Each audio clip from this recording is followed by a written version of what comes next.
Muito bom dia, meus amores, estão bem? Conferiram aí as correções, verificaram aí o que vocês se atrapalharam, se vocês acertaram tudo direitinho, tiraram aquela dúvida? Quem acertou está de parabéns, hein? Quem não acertou, mais atenção. Na nossa aula de geografia, nós vamos ter em duas partes, né? Vamos revisar aqui aquele conteúdo passado, que foi a produção, a circulação e o consumo, e vamos também estudar sobre a circulação de bens. Lembra que matéria-prima eu falei para vocês que é o principal componente que é utilizado para fabricar um produto? Pois é, onde é que a matéria-prima é encontrada? No campo, né? Isso nas zonas rurais, é lá que ela é produzida e ela é trazida para a cidade, para as indústrias. Pode ser também de origem vegetal, origem animal e mineral. Ela pode ser classificada de 3 maneiras, de acordo ali com a sua origem, de onde ela é retirada.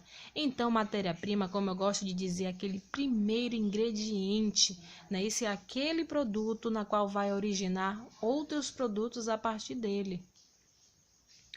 Por exemplo, na matéria-prima animal, o que nós podemos destacar aqui? O leite, não é isso? Que é extraído de quem? Da vaca, é extraído de um animal. Então, o que os animais nos fornecem ali para o nosso consumo, nós chamamos também de matéria-prima animal. A carne, não é isso? Do boi, nós utilizamos também ali, né? Nos abatedouros, nos açougues, consumimos aquela carne. Também o couro, que é a pele dos animais, né? Isso, a pele do boi, também tem couro de porco, né? Entre outros animais que nos fornecem o couro, como o cavalo, não é? Para a produção de quê? De objetos como bolsas, sapatos, cintos, entre outros objetos que nós consumimos, que nós utilizamos. Tudo isso vem de quê? Dos animais. Os ovos, não é isso que a galinha ela nos fornece? A galinha, além dela nos fornecer a carne que nós consumimos, ela também nos fornece os ovos, não é? Entre outras coisas. Já o vegetal, lembra que eu falei para vocês que tudo que está relacionado a vegetal é o que tem o que? Nas plantas, tem na natureza. Então, a matéria-prima vegetal vai ser aquela matéria-prima extraída das plantas, que é o exemplo do látex. O que é látex, professora? Observe nessa imagem aqui dessa árvore, tá vendo esse líquido branco sendo extraído dessa árvore? Pois é, nem todas as árvores têm isso, é uma árvore em especial que tem esse líquido branco chamado látex, que é utilizado na produção da borracha. Pois é, essa borracha que você usa aí para apagar, não é isso? Quando você dá aquele errinho, quando você erra com um lápis, você apaga aquela borracha, ela veio de uma árvore. Pois é, então a matéria-prima utilizada para produzir foi o látex.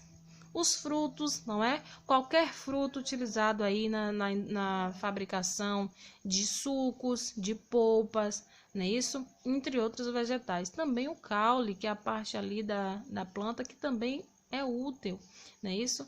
Nós também utilizamos, nós também consumimos as raízes, as sementes, as folhas, etc. Já a matéria-prima mineral, minério é aquilo que é extraída ali do solo, não é? Tudo que é retirado do solo nós chamamos então de minério. Tem várias utilidades. Dentre essas matérias-primas podem ter aqui o sal. Pois é, a senhora não falou que o sal sai do mar? Sai da água do mar, sim. Mas ele também se localiza ali em uma camada abaixo de toda aquela água ali. E pode também ser extraído ali do solo. Pois é. E também o ferro. O ferro também é extraído do solo e a bauxita. O que nós produzimos aqui com esses minerais?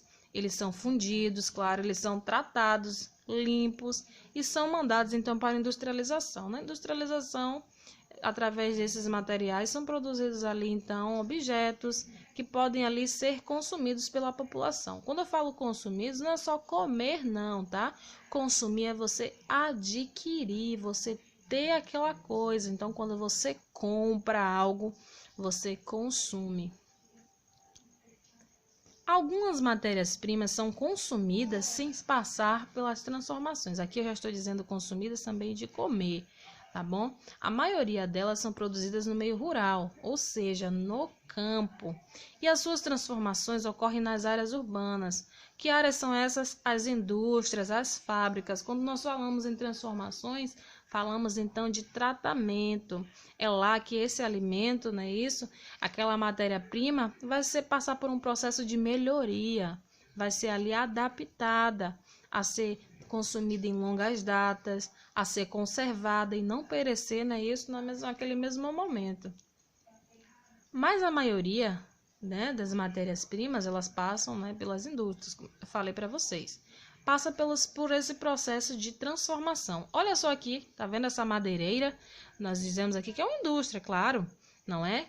Vai ser aqui uma indústria de objetos, de móveis, de mesa, cadeira, né? Isso, aqueles banquinhos, até mesmo aquele móvelzinho que a gente pendura, né? O chapéu que a gente pendura bolsas, aquele negócio de colocar o chaveiro, as portas, as janelas, entre outras utilidades que a madeira ela nos fornece, ela tem, né, isso para o nosso consumo, para que a gente possa comprar.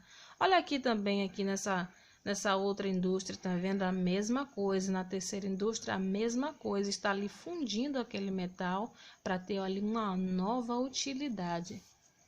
Vamos então para a circulação de bens. Já entendemos aqui que a matéria-prima ela tem um único objetivo, não é? O comércio, a produção para o nosso consumo. Então ela é produzida aí no campo, é transportada para as cidades, onde ela vai passar por um processo ali de industrialização, de um tratamento, até chegar ao quê? Para o nosso consumo. Então vamos estudar aqui essa próxima parte. Os bens e serviços são considerados utilidades econômicas para nossas necessidades. Depois que o produto é produzido, né, isso ele é criado, ele deve ser levado para ser consumido. Quando nós estamos em consumo, é o quê? Comprar, adquirir. Olha só essa prateleira do supermercado cheia de produtos aqui, né, isso disponíveis para compra. Todos esses produtos passaram por uma fábrica, por um processo de industrialização. A maior parte desses produtos foi produzida no campo e apenas uma pequena parte produzida na cidade. Que coisa, né? A circulação de um produto, quando nós falamos em circulação, né, esses são os caminhos pela qual esse produto ele passa. Consiste no ato de encaminhar os bens para o seu consumo. Que bens são esses? Aqueles produtos, né, que foram industrializados. Nós consideramos bens. Bens de quê? De consumo, que nós poderemos comprar. Está ali disponível para qualquer pessoa comprar, não é? E a circulação desses bens ocorre justamente quando eles são movimentados com o objetivo de serem consumidos. Mercadoria. O que é mercadoria? Quando os bens de valor econômico, ou seja, eles valem dinheiro, né? E se eles entram em circulação, eles começam a ser transportados, ser levados para outros lugares para serem vendidos, recebem o nome de mercadoria.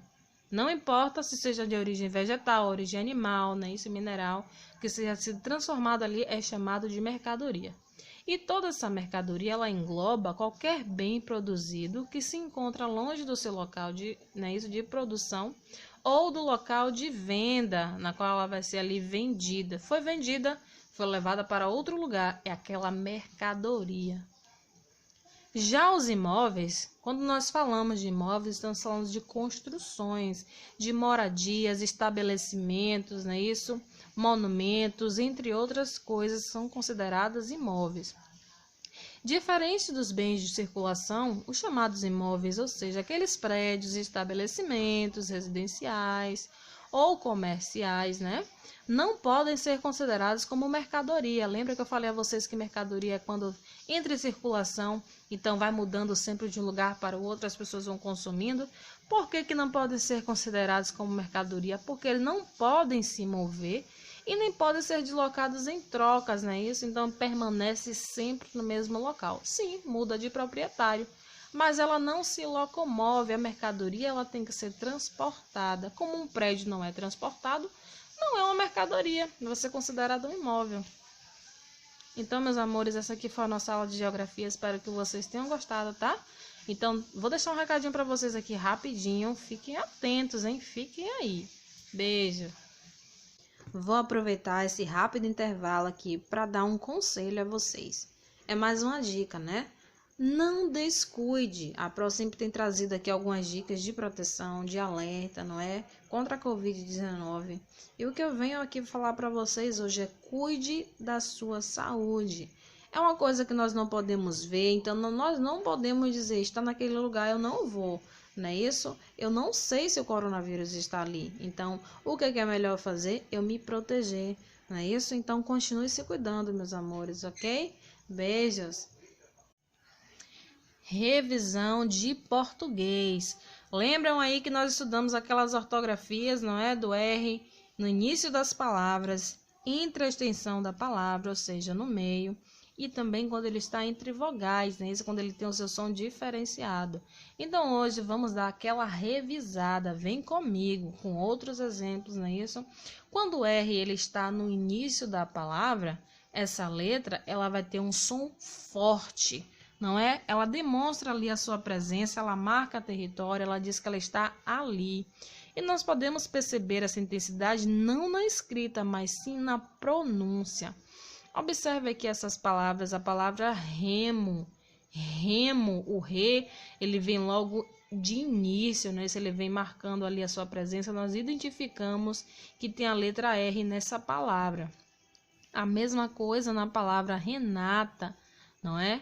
Risada, rumo, perceba sempre na pronúncia a presença do R, rainha, rosto, remoto, rima, ronco, resto, relógio e risada. Tudo isso aqui, né? Ele está em qual posição? No início das palavras. Ele possui um som forte, não é? Vamos lá. Quando ele está também ali na extensão da palavra, eu gosto de falar na extensão, porque se eu disser no meio, às vezes uma palavra tem 4, né, tem 5 sílabas, e não necessariamente o RR está no meio dessa palavra, mas ele está entre essa palavra. O RR, olha só, ele não pode vir nunca no início de uma palavra. Não existe aquela palavra iniciada com RR ou o R duplo, não é isso? E nem mesmo no final de uma palavra. Então, ele só pode vir ali mesmo no meio, né? Isso, ou durante aquela palavra. Este dígrafo, por que é dígrafo? Porque estudamos que dígrafo são duas letras que possuem apenas um som. Pois é. Então, o RR ou R duplo é sim considerado um dígrafo. Ele só pode ser encaixado, como eu já falei para vocês, no meio da palavra pela sua extensão. Observe na palavra barriga, não é? Ele também está marcando aqui a sua presença. Então, ele também vai ter um som forte, ok? Mesmo estando no meio de uma palavra. Ferro, cigarra, correto, arranhar, errado. Perceba aqui que o seu som ele não foi alterado, não é? Permanece ali com o som da letra R, né? Isso sendo o RR duplo entre as palavras. Guerra, garrafa, morro, jarra, terrível e surreal. Repita com a Pro essas palavras. Quando a Pro estiver fazendo essa leitura, também venha fazendo a leitura junto comigo para você perceber melhor a presença do RR aí nas palavras. Mas há um caso em especial, qual é? Quando ele está entre vogais e só tem apenas um R. Quando ele está ali sozinho, o que vai acontecer? O seu som não vai ser tão forte, já vai ser um som mais fraco. Olha só, tesoura, tesoura. Tá vendo? Ele está ali, mas o seu som é mais fraco. E quando você pronuncia aqui esse R, a sua língua vai logo no céu da boca. Tesoura. Ó, ele é repercutido. Pirata, marido, seguro. Ó, coloquei seguro 2 vezes. Indeferido, arara.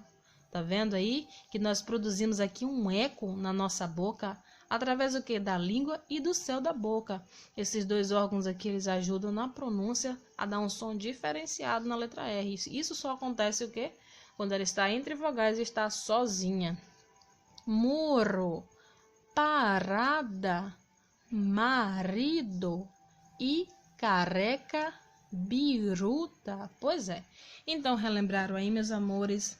Essa aqui foi a nossa revisão, né? Sobre essa ortografia, que é uma ortografia simples, é prática, fácil de aprender. Vamos para o nosso diário de hoje, tá? Que é a atividade de geografia no caderno, livro de geografia, página 70, e livro de artes, página 26, 27, 28 e 29. Beijão! Esse recadinho que a Pro trouxe para você é para quem tem criança em casa, seja lá um irmão, seja um priminho, né, isso, ou seja, um bebê. As crianças menores de 2 anos não devem usar a máscara de proteção contra o coronavírus. Por quê? Olha só, os bebês eles não têm controle motor ou conhecimento que a máscara pode causar dificuldade de respirar. Ele não sabe por que ele está utilizando aquela máscara, então ele vai ficar mexendo, vai ficar tirando, não é isso? E a medida mais efetiva na prevenção ao coronavírus é o distanciamento social. De maneira nenhuma os bebês podem sair de casa, eles devem ficar sempre em casa, tá, meus amores? Repassem esses conhecimentos para a mamãe, tá? Para que ela possa ter ali a noção da proteção para o seu bebê. Vamos continuar as aulas? E aí? Gostaram do recadinho? Eu sei que vocês gostam. Vamos aqui para mais uma aula de artes. Vamos então revisar aquele conteúdo que estudamos na nossa videoconferência sobre quadros. Vamos lá? O que são quadros, não é isso? Nós sabemos que a arte ela é expressada através de quadros. E os quadros são expressões artísticas que passam uma mensagem através das cores, dos cenários, dos traços, né? Isso, os materiais utilizados. Quando nós falamos em cenário, é o lugar, o desenho, não é? Que o negócio está sendo referido, os traços, são aqueles detalhes que aquele pintor, não é isso? Que vai produzir a sua obra, sempre coloca aquele detalhe em especial. E claro, estamos falando de cores, estamos falando então aqui de sentimentos. As cores, elas expressam ali sentimentos, cada cor tem o seu significado, tem em especial ali a sua mensagem. E ao longo da história das artes, houve muitos pintores que ganharam destaques por seus estilos de produção. Lembra que eu falei para vocês sobre 2 pintores? Então vamos revisar aqui agora, ok?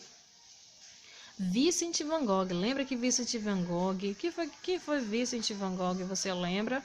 Pois é, foi um pintor holandês, não é isso? Ele foi considerado uma das figuras mais famosas e influentes da história da arte ocidental, incluindo ali por volta de 860 pinturas a óleo, a maioria dos quais, o que foi que aconteceu?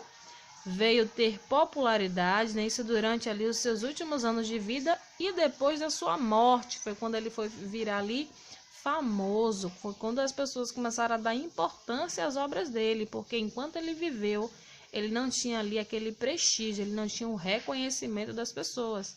Por quê? Vamos entender um pouquinho aqui melhor. Van Gogh, como nós gostamos de chamar, né, ele não obteve sucesso durante a sua vida, porque ele era considerado um louco, uma pessoa fracassada, as pessoas não davam importância ali para as suas obras.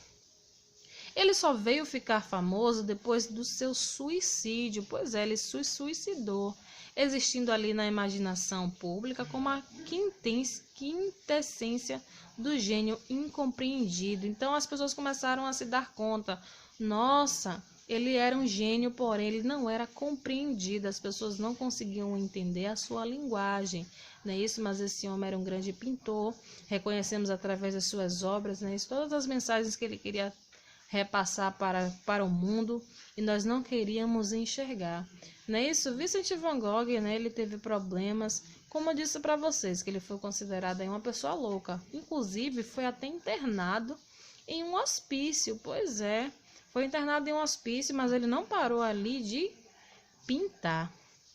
Sobre as suas obras, olha só, elas abrangem paisagens, naturezas mortas, retratos ou autorretratos, né? Isso pintando ali as pessoas, o rosto das pessoas. Naquela época, logo quando surgiu a pintura, estava em alta, as pessoas pagarem altos valores para que um autorretrato, né, o retrato delas fossem colocados em um quadro para decorar a sua sala, né? Isso, colocar ali como um legado. E ali eram caracterizados com cores dramáticas e vibrantes, além de pinceladas impulsivas e expressivas, que contribuíram para as fundações da arte moderna. Então, em especial, a característica das obras de Vincent era exatamente essa. Lembra que eu falei a vocês que as cores elas transparecem ali sentimentos? Pois é, ele utilizava aquelas cores mais fortes, cores dramáticas, cores escuras, além de pinceladas impulsivas. Lembra que eu falei para vocês ali dos traços que cada pintor ele deixa no seu quadro? Pois é, as pinceladas dele eram bem impulsivas e expressivas, que também contribuíram muito ali no desenvolvimento da história das artes.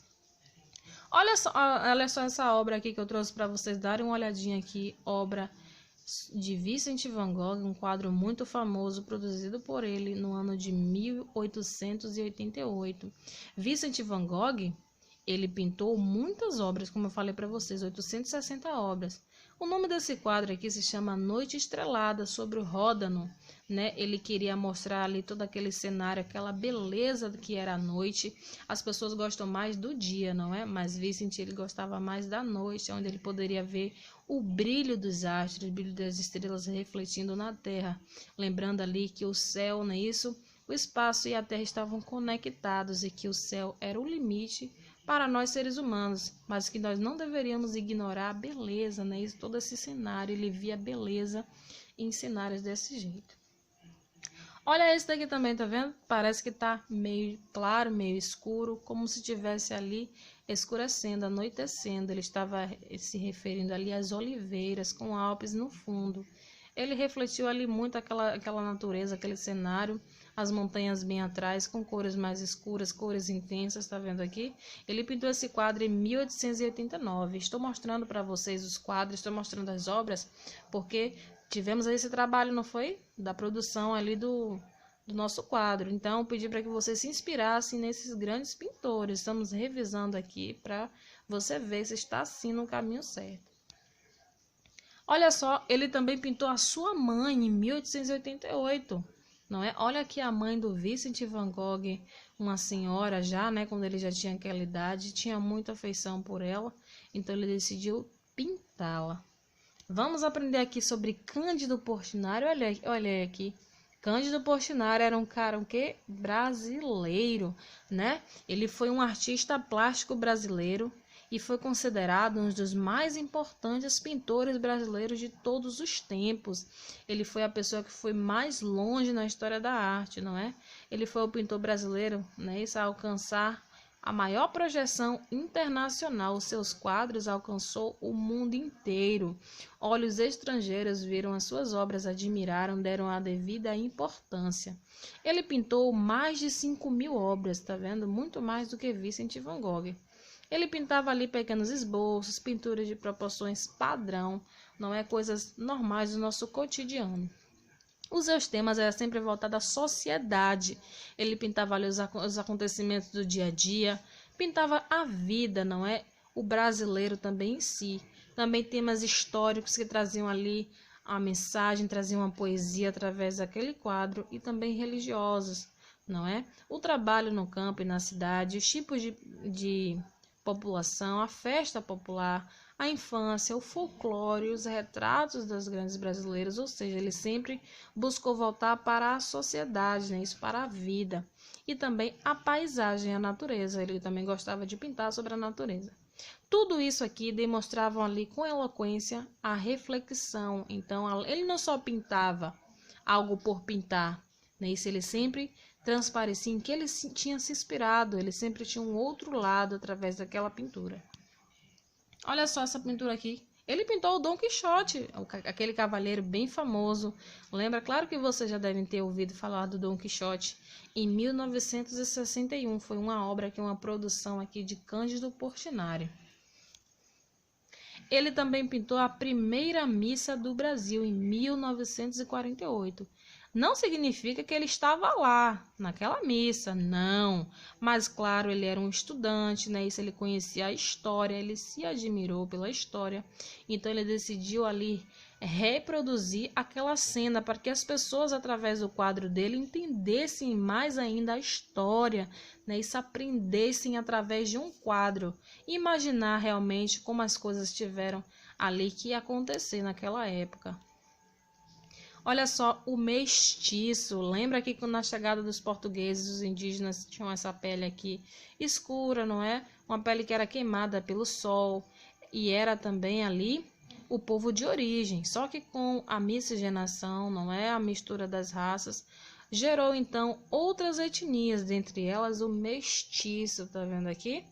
Que é a mistura ali do índio com o negro. E esse rapaz aqui, ele foi pintado por Cândido Portinari, não é? Foi uma obra também muito reproduzida, conhecida mundialmente, na qual ele estava mostrando ali a etnia, a importância daquela etnia, como algo ali que fazia parte da sociedade, como faz até hoje, não é isso? Ali livre de preconceitos. Meus amores, essa foi a nossa revisão de artes. Espero que vocês tenham gostado. Espero que vocês tenham apreciado esses quadros. Eu estou sempre trazendo para vocês aqui imagens dos quadros para vocês terem ali uma noção, né, isso de como esses pintores eles se comportavam na produção das suas obras. E lembrando aqui que eles utilizavam a tinta a óleo, tá?